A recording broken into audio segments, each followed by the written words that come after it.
Hello et bienvenue dans Mode d'emploi, le podcast incontournable des marques engagées. Je suis Audrey, styliste, consultante et hackeuse au service des entrepreneurs mode et lifestyle. Depuis 2018, j'accompagne les créateurs et créatrices pour donner vie à leurs projets en partageant les conseils et les secrets bien gardés des grandes marques pour réussir. Dans ce podcast, nous allons pirater les techniques et méthodes de l'industrie pour les mettre entre les mains de marques indépendantes comme la vôtre. Alors que vous souhaitez créer votre marque en partant de zéro ou lui donner un coup de boost en vendant plus et mieux, vous êtes au bon endroit. Mes très chères créatrices et créateurs, je suis ravie de vous retrouver pour un tout nouvel épisode de Mode d'emploi. J'espère que vous allez bien et que vous êtes prêtes et prêts pour un épisode qui, je l'espère, devrait un peu vous chambouler. Avant de commencer et d'entrer dans le vif du sujet, je voulais remercier Sarah pour son commentaire au sujet du podcast, un commentaire qu'elle a laissé sur Spotify. Merci Sarah. Sarah, c'est la fondatrice d'ailleurs d'Epiko, E-P-I-K-O, une marque de vêtements pour enfants, une marque qui est engagée, fabriquée en France et dans des matières qui sont toutes certifiées. Mais surtout, Epico, c'est une marque poétique avec un style champêtre qui est inspiré de la Provence. Et ça, en tant qu'enfant du Sud, moi, ça me parle et ça me plaît. On passe au sujet du jour. On va parler de ce que c'est d'entreprendre dans la mode et de l'état d'esprit à adopter au quotidien pour y arriver. J'avais déjà fait un épisode sur les 5 erreurs de mindset que je vois souvent lorsque l'on démarre un projet de création de marque. Mais là, j'avais envie de vous parler de l'état d'esprit au quotidien quand on entreprend. Vraiment celui qui est à adopter dans toutes les tâches de votre projet et pas seulement les déclics à avoir au début de la création d'une marque. L'objectif avec cet épisode, c'est vraiment de vous donner des clés et surtout de vous montrer que vous n'êtes pas seul à penser ce que vous pensez. On est parti pour l'épisode du jour. Je vais commencer par vous donner les 2 principales raisons, selon moi, de pourquoi c'est difficile ou c'est dur d'entreprendre dans notre milieu, le milieu de la mode, au quotidien. Les 2 choses qui rendent ça compliqué. La première chose, c'est la solitude. C'est-à-dire que quand on se lance dans la création d'une marque, en général, on se lance seul. Il y a des personnes qui se lancent à 2 ou à plusieurs, mais la plupart du temps, c'est seul. On n'a pas forcément d'associés, on est donc seul au quotidien et ça, clairement, ça correspond pas à tout le monde et surtout, ça rend la prise de décision bien plus complexe puisque forcément, on ne peut pas, être challengé dans notre, idée, dans notre prise de décision. On ne sait pas exactement si on prend la bonne décision ou pas et ça, c'est difficile. Ça, c'est un retour que j'entends très souvent sur le côté, bah, j'ai besoin d'être certaine de ce que je fais, j'ai besoin d'être rassurée et en gros, il y a personne pour me rassurer puisque je suis seule dans, mon projet. Même avec des fois, un ou une associée, ça peut être difficile si vous avez les mêmes compétences et qu'au contraire, il y a pas, vous n'êtes pas complémentaires, mais au contraire, vous êtes pareil, bah, ça forcément, ça permet pas de faciliter des prises de décision sur des sujets où vous êtes pas forcément compétente. Donc la solitude, c'est, une des principales raisons de pourquoi c'est dur d'entreprendre au quotidien dans le milieu de la mode, pourquoi, ça va vous paraître difficile, si vous êtes seul dans votre projet de création de marque. La deuxième raison qui, elle, est souvent sous-estimée, c'est que créer des vêtements et créer une marque de vêtements, c'est une longue chaîne de travail. Et dans cette longue chaîne de travail, il y a beaucoup d'intervenants et d'intervenantes, et donc il y a beaucoup de choses, beaucoup d'étapes que vous ne maîtrisez pas. Et moins on maîtrise, plus on stresse. Ça, j'en ai déjà parlé dans l'épisode de la semaine dernière. Mais tout ce qu'on ne maîtrise pas, nous génère beaucoup plus de stress puisque, on n'a pas d'influence. C'est-à-dire que vous aurez beau, prendre toutes les décisions, faire tout ce que vous voulez, si c'est quelque chose que vous ne maîtrisez pas, si ça dépend pas de vous, finalement, bah, vous allez stresser puisque, c'est pas vous qui maîtrisez ce sujet-là et c'est pas vous qui pourrez, le solutionner.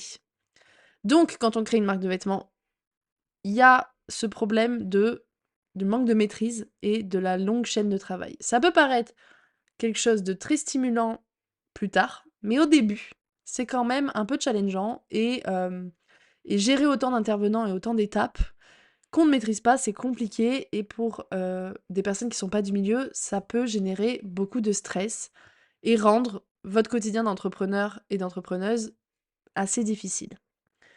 Voilà les 2 premières raisons, enfin les 2 principales raisons selon moi. Maintenant, comment y remédier et comment faire en sorte que, votre, état d'esprit vous aide à avancer dans votre quotidien d'entrepreneur mode et ne soit pas un handicap finalement supplémentaire? La première chose, ça va être d'apprendre à apprécier les problèmes. Alors là, ça peut paraître bizarre, mais il va falloir aimer gérer des problèmes. En fait, il faut prendre conscience que ça, c'est votre nouveau quotidien. Il faut l'accepter. Il faut y trouver une certaine satisfaction. Pour moi, ça passe par la fierté, c'est-à-dire que gérer des problèmes, savoir solutionner des choses, être la personne sur qui vos intervenants et vos prestataires s'appuient, la personne qui va maîtriser justement et qui va pouvoir donner le lead, parce que c'est la personne qui gère les problèmes, alors ça vous rend fier, ça peut vous rendre fier. Et cette fierté-là, ça va vous permettre de commencer à apprécier la gestion de problèmes. Au début, gérer des problèmes, c'est juste l'enfer, c'est juste du stress.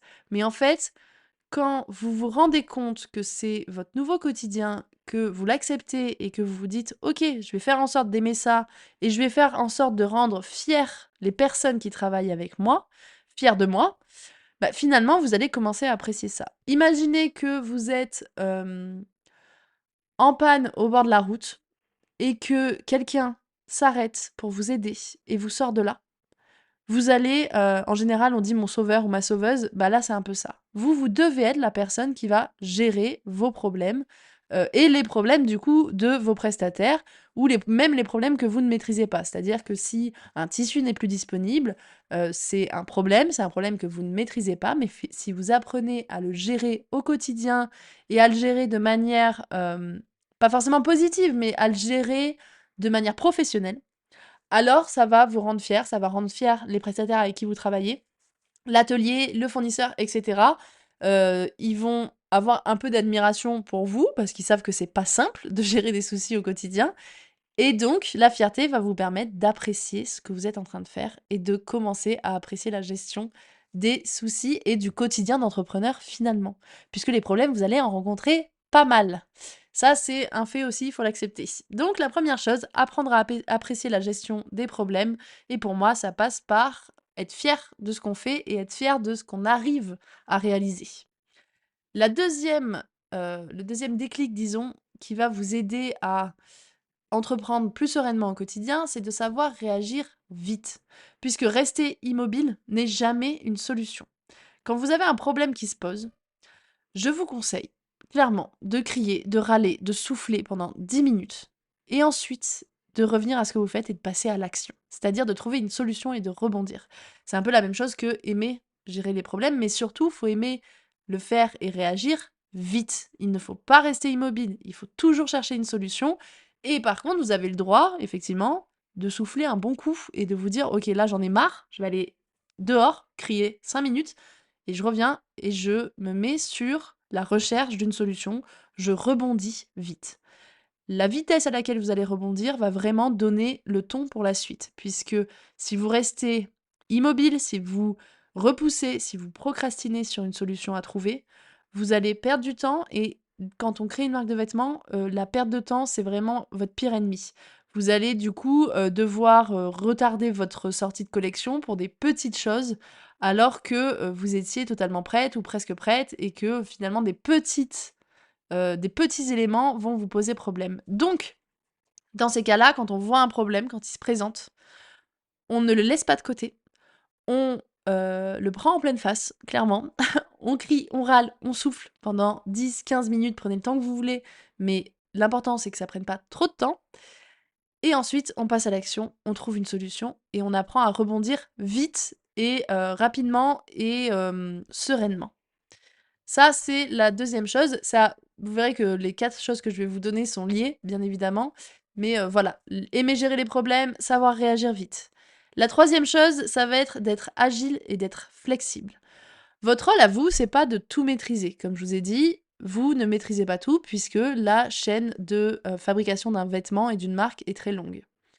Mais vous devez tout faire pour aller dans la bonne direction et emmener tout le monde dans la bonne direction, toutes les personnes qui travaillent avec vous. Pour ça, vous ne devez pas être buté.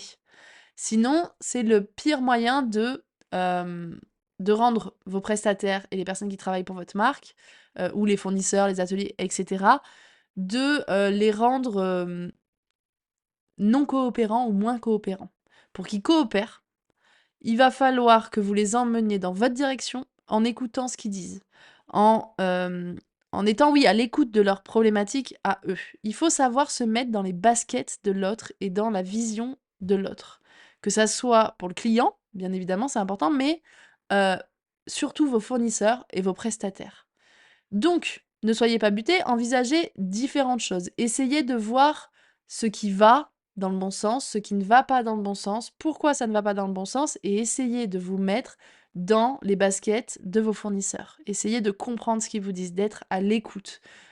En clair, votre rôle de créatrice ou de créateur, c'est un rôle qui est de leader. Si on prend le pendant dans la vie de tous les jours, c'est presque de la politique. C'est-à-dire que vous êtes presque à un rôle où va falloir driver, va falloir diriger. Et pour ça, c'est comme un politicien, s'il est à l'écoute de ses électeurs, bah, il va être apprécié forcément. Et puis, il va pouvoir bien plus rassembler, il va pouvoir faire de plus grandes choses, puisque les gens vont lui donner leur confiance.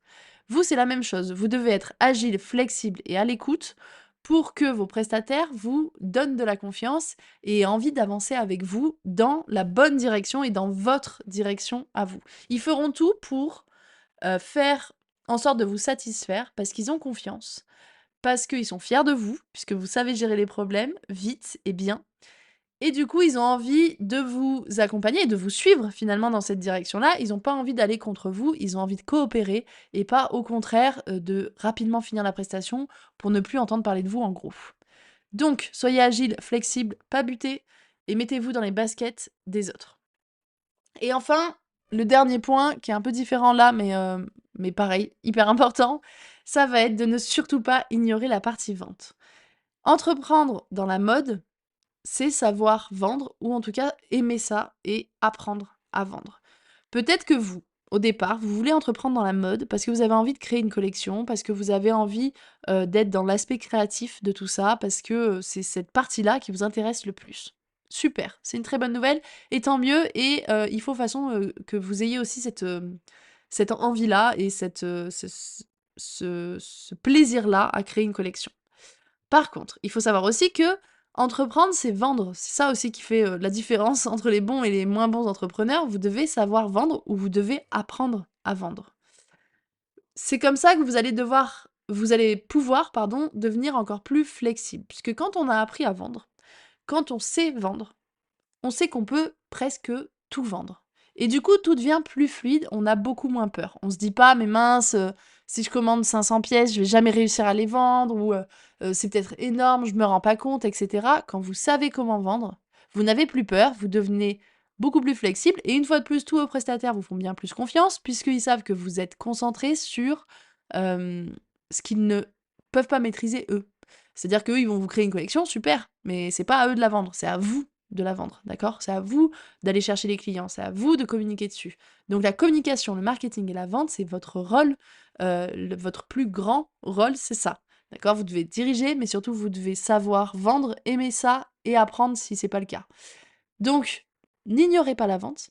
Dans votre état d'esprit, gardez ça en tête en permanence. Pensez à ça dès le début. Pensez à vous former sur la partie vente. C'est des choses qu'on voit dans le programme Créer sa marque. C'est tout un module, enfin il y a même 2 modules, 2 étapes sur 4 qui sont liées à cette partie stratégie, marketing, communication et vente. C'est important de le voir dès le début. Parce que sinon, vous allez créer des choses qui sont invendables, vous allez créer des choses que vous ne saurez jamais vendre vous, et vous ne serez pas formé à ça, donc vous ne serez pas flexible, vous allez créer une marque de manière pas du tout fluide, ça va être complexe, ça va être stressant pour vous, et vous n'allez pas maîtriser ni la création, ni la partie vente. Et comme on a dit, moins on maîtrise, plus on stresse. Donc voilà pour les quatre prises de conscience à avoir au quotidien, ou les 4 choses à intégrer à son quotidien d'entrepreneur dans la mode. Aimer gérer les problèmes, savoir réagir vite, être agile et flexible, et surtout ne pas ignorer la vente. Jamais, jamais, jamais. Et on arrive déjà à la fin de cet épisode sur l'état d'esprit à avoir au quotidien pour entreprendre dans la mode. J'espère que ces conseils vous auront plu, qui vous ont été utiles et qui vous auront aidé à avoir un maximum de déclics pour entreprendre. N'hésitez pas à découvrir le programme Créer sa marque si vous souhaitez apprendre à vendre, apprendre à gérer des problèmes, savoir réagir vite, etc. Si cet épisode vous a plu, laissez-moi 5 étoiles et un commentaire sur la plateforme d'écoute de votre choix. Ça me fait plaisir, ça aide le podcast à se faire connaître.